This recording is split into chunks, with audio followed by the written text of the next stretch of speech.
Hello dear student, welcome to DKV tutorial. Dear student, hydrogen chapter में अब हम आगे चलते हैं। अब इस वीडियो में बात करने वाला हूं कि सर जो हाइड्रोजन गैस होती है उसको बनाने के कौन कौन से तरीके होते हैं। आप सर लैब में भी बना सकते हो, लैब में भी अलग तरीके होते हैं, लेकिन जो बड़ी बड़ी फैक्ट्री, बड़ी बड़ी इंडस्ट्री होती हैं वहां पर हाइड्रोजन गैस को कैसे बनाया जाता है, कई तरीके होते हैं। Lane process, Bosch process, by the electrolysis of water, है ना। तो वन बाय वन हम सारे मेथड को डिस्कशन करने वाले हैं। सबसे पहला जो मेथड जो मैं आप लोगों के सामने डिस्कस करने वाला हूँ उस मेथड का नाम है लेन प्रोसेस। सबसे पहले तो ध्यान रखिए सर, लेन प्रोसेस में हमको करना क्या है। लेन प्रोसेस में हमको हाइड्रोजन गैस को इंडस्ट्रियल लेवल पर मैन्युफैक्चर करने की एक प्रोसेस है, जिसमें हाइड्रोजन गैस को क्या किया जाता है, मैन्युफैक्चर किया जाता है, प्रोड्यूस किया जाता है। तो कैसे किया जाता है, इसके लिए हमारे पास में हॉट आयरन होता है। ठीक है, आयरन सब लोग जानते ही हो, गर्म करते हैं इसको और इसके ऊपर हम पास करते हैं स्टीम को। किसको पास करते हैं? Steam, water. आप सब लोग जाते हो, वाटर को जब हम वेपर में कन्वर्ट कर लेते हैं, भाप जो होती है उसको हम स्टीम बोलते हैं। जैसे ही हम स्टीम को, और ये रिएक्शन आप लोगों ने टेंथ लेवल पे भी पढ़ी हुई है, मेटल और नॉन मेटल वाला जो चैप्टर है वहां पर हमने आप लोगों को आयरन की reaction of metal with water नाम की एक हेडिंग थी, वहां पर भी पढ़ाई हुई थी। तो आयरन स्टीम की फॉर्म में वाटर के साथ में रिएक्शन करेगा, then it will form iron second third oxide Fe3O4, gas यहां पर बन जाती है हाइड्रोजन। इसको क्या बोलते हैं हम? Iron second third oxide. अब आप सोचोगे सर ये आयरन सेकंड और थर्ड ऑक्साइड इसका क्या मतलब है, तो बताते हैं। सबसे पहले जरा इसको बैलेंस कर लें। यहाँ पर 3 आयरन है तो यहाँ पर भी 3 आयरन होने चाहिए। यहाँ पर 2 ऑक्सीजन है, यहाँ पर 4 ऑक्सीजन है, यहाँ पर 1 ऑक्सीजन है, तो सर 4 यहाँ पर लगाना पड़ेगा।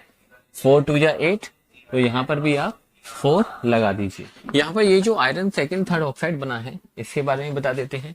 हम जानते हैं आयरन +2 की फॉर्म में भी एग्जिस्ट करता है और आयरन +3 की फॉर्म में भी एग्जिस्ट करता है। मतलब आयरन की वैलेंसी +2 भी होती है और आयरन की वैलेंसी +3 भी होती है। अगर आयरन +2 वाला ऑक्सीजन के साथ फॉर्मूला बनाना है तो फॉर्मूला बनेगा, यहाँ पर वैलेंसी 2 2 है तो क्या फॉर्मूला बनेगा? FeO। इसको हम बोलते हैं iron second oxide. I hope आप लोगों को ये बात पहले से भी पता होगी, जरूर मैंने आप लोगों को कभी ना कभी बताई है। अगर आयरन थर्ड ऑक्साइड, मतलब जब आयरन की वैलेंसी 3 है और वो ऑक्सीजन के साथ में ऑक्साइड फॉर्मूला बना रहा है, then it will form Fe2O3। इसको हम क्या बोलेंगे? Iron third oxide. और जब हम आयरन सेकंड और ये आयरन सेकंड ऑक्साइड है और ये आयरन थर्ड ऑक्साइड है, इन दोनों को मिक्स कर दो।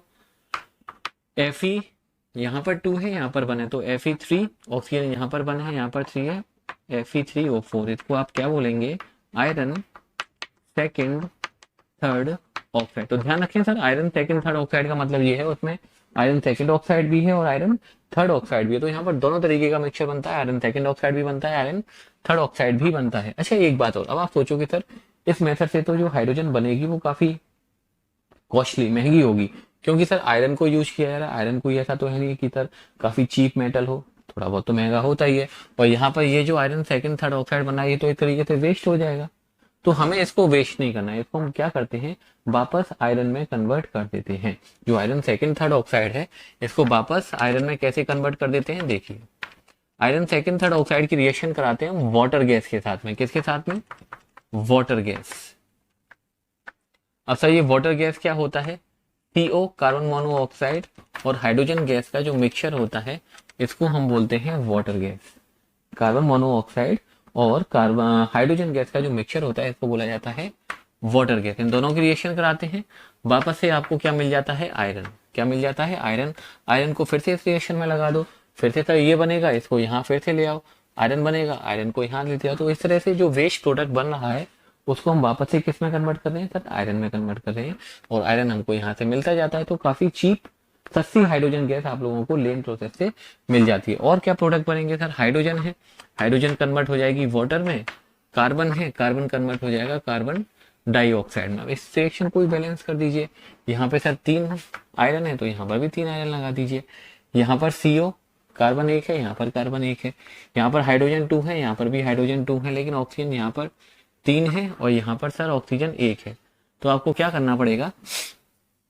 ऑक्सीजन को बैलेंस करने के लिए सर यहाँ पर 5 ऑक्सीजन है और यहाँ पर 3 ऑक्सीजन है। अगर मैं यहाँ पे 3 लगा दूं तो सर 3 और 2 5। अब लेकिन हाइड्रोजन बैलेंस नहीं है तो यहाँ पर भी आप 3 लगा दीजिए।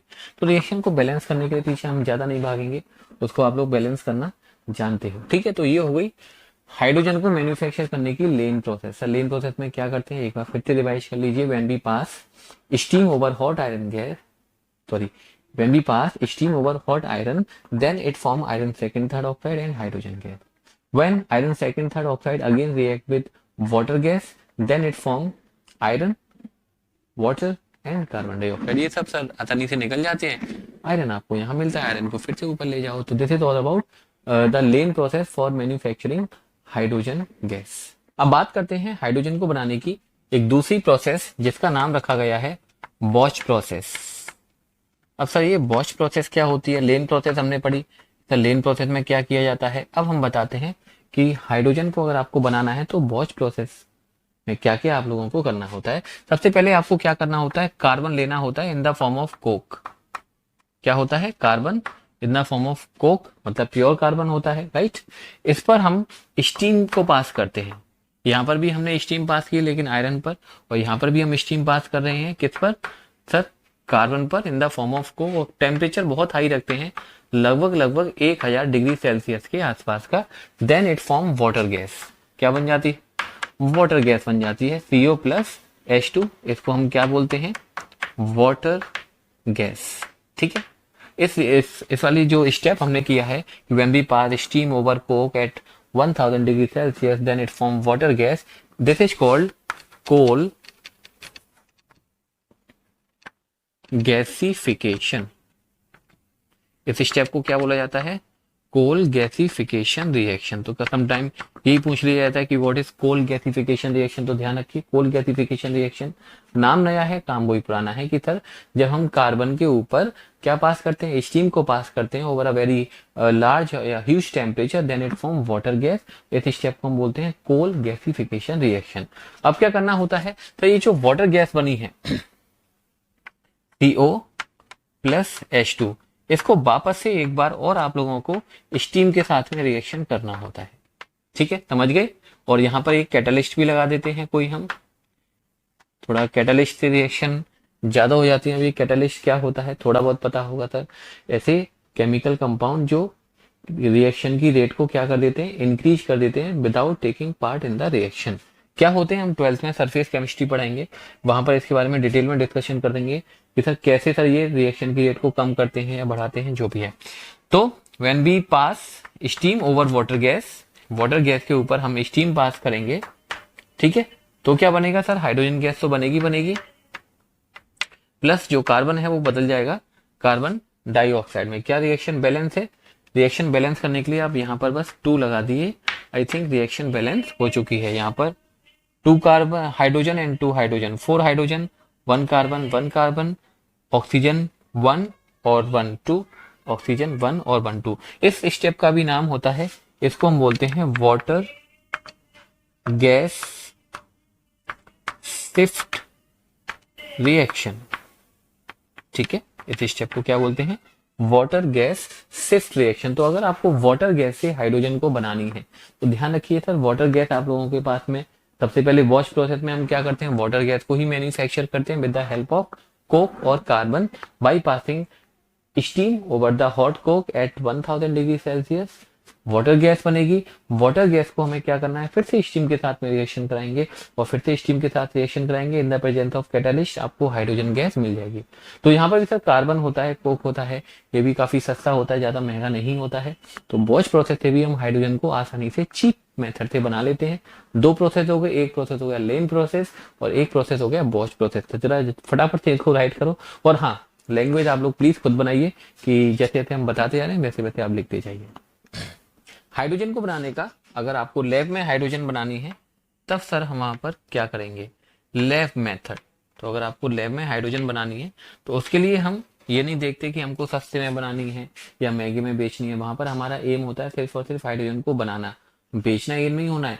बेचना होता है तो हम ये कोशिश करते हैं कि सर सस्ते से सस्ते तरीकों से बनाया जाए और महंगे से महंगा उसको बेचा जाए। तो मैन्युफैक्चर करने के लिए लेन प्रोसेस और वॉच प्रोसेस हमने बताई। अगर लैब में बनाना है तो हम क्या कर देते हैं, तो जिंक के छोटे छोटे पीस लेते हैं जिनको हम बोलते हैं जिंक ग्रेन्यूल्स, उनको रिएक्शन कराते हैं सर डाइल्यूट सल्फ्यूरिक एसिड के साथ। किसके साथ? Dilute sulphuric acid. एक बात ध्यान रखनी है कि यहाँ पर हम सिर्फ और सिर्फ डाइल्यूट सल्फ्यूरिक एसिड लेते हैं, कभी भी कॉन्सनट्रेटेड सल्फ्यूरिक एसिड नहीं लिया जाता है। अब क्यों नहीं लिया जाता है उसके बारे में भी बताते हैं, पहले रिएक्शन लिख लेते हैं। और ये रिएक्शन भी आप लोगों ने कहीं ना कहीं जरूर पढ़ी होगी। जिंक सल्फेट बनेगा, 10th लेवल पे काफी बार ये रिएक्शन का हम जिक्र करते हैं, और हाइड्रोजन गैस बनेगी। ठीक है, तो लैब में अगर आप लोगों को हाइड्रोजन गैस बनानी है तो बहुत अच्छा सा आसान सा तरीका है सर, जिंक लीजिए और जिंक को सल्फ्यूरिक एसिड में डाल दीजिए, जिंक सल्फेट बन जाएगा और हाइड्रोजन गैस बन जाएगी। अगर आप यहाँ पर कॉन्सेंट्रेटेड सल्फ्यूरिक एसिड लेंगे, if we take concentrated sulphuric acid instead of dilute sulphuric acid, तब क्या होगा? ये जो हाइड्रोजन गैस बनी है ना, ये कॉन्सेंट्रेटेड सल्फ्यूरिक एसिड का रिडक्शन कर देगा। ठीक है, if we take concentrated sulphuric acid, तो जो हाइड्रोजन है वो सल्फ्यूरिक एसिड का क्या कर देगा? रिडक्शन कर देगा। किस में रिड्यूस कर देगा उसको? सल्फर डाइऑक्साइड में, और प्लस वाटर बन जाएगा। तो रिएक्शन को बैलेंस आप लोग खुद कर लेना है ना। बैलेंस करने के लिए क्या करना पड़ेगा? आई थिंक यहाँ पर 2 लगा दीजिए और रिएक्शन बैलेंस हो चुकी है। अब आप कहोगे सर रिडक्शन कैसे हो गया? जब सल्फ्यूरिक एसिड में आप सल्फर का ऑक्सीडेशन नंबर काउंट करोगे, सल्फर का ऑक्सीडेशन नंबर होगा +6, और सल्फर डाइऑक्साइड में आप ऑक्सीजन और सल्फर का ऑक्सीडेशन नंबर कैलकुलेट करोगे तो ये आएगा +4। तो आपने देखा कि +6 से +4 में चला गया। तो हमने क्या कहा सर, अगर आप डाइल्यूट सल्फ्यूरिक एसिड की जगह पर कॉन्सेंट्रेटेड सल्फ्यूरिक एसिड लोगे तो जो हाइड्रोजन गैस बनेगी वो हाइड्रोजन गैस बिजी हो जाएगी सर, वो कॉन्सेंट्रेटेड सल्फ्यूरिक एसिड के साथ रिएक्शन करके सल्फर डाइऑक्साइड बना लेगी और वाटर बना लेगी। तो हम तो चाहते हैं कि हाइड्रोजन गैस अलग रहे, सेपरेट रहे। हम तो ये नहीं चाहते कि हाइड्रोजन गैस खत्म हो जाए, बने और खत्म हो जाए, ऐसा तो बिल्कुल भी नहीं चाहते हैं। तो ये 3 तरीके मैंने आप लोगों को हाइड्रोजन को बनाने के बताए। पहला प्रोसेस लेन प्रोसेस, वॉच प्रोसेस, और एक है लेबोरेटरी मेथड या लैब मेथड। एक और तरीका होता है बाय हाइड्रोलाइसिस ऑफ वाटर। ये बात हमने 10th लेवल पे आप लोगों को बताई है, by not hydrolysis, by electrolysis of water, by electrolysis of water. अगर आप वाटर का इलेक्ट्रोलाइसिस करते हो, सब लोग जानते हो सर वाटर में जब हम इलेक्ट्रिसिटी पास करते हैं, ये और भी अच्छा तरीका है। ठीक है, तो क्या बनता है सर? हाइड्रोजन गैस बन जाती है और ऑक्सीजन गैस भी बन जाती है। तो सर हाइड्रोजन गैस तो बनेगी, लेकिन हाइड्रोजन गैस के साथ साथ ऑक्सीजन गैस भी आप लोगों के साथ में बन जाएगी। तो हम तो चले थे हाइड्रोजन गैस को लेने के लिए, ऑक्सीजन गैस फ्री में मिल गई। तो ये भी एक मेथड होता है हाइड्रोजन गैस को बनाने के। और तमाम मेथड है जहां पर हाइड्रोजन गैस बनती है, बहुत सारी रिएक्शंस हैं जहां पर हाइड्रोजन गैस को बनाया जाता है या बनती है। तो आप ये मत कहना था उन मेथड से भी हम मैन्युफैक्चर कर सकते हैं। भाई जब हम मैन्युफैक्चर कर रहे हैं तो हमारा एम ये होता है कि ऐसे मेथड, ऐसे चीजों का यूज करें जो सस्ती हो, सस्ते में बन जाए और महंगे में बिक जाए। तो ध्यान रखो सर, हाइड्रोजन को बनाने के lane process, watch process, lab and by electrolysis of water.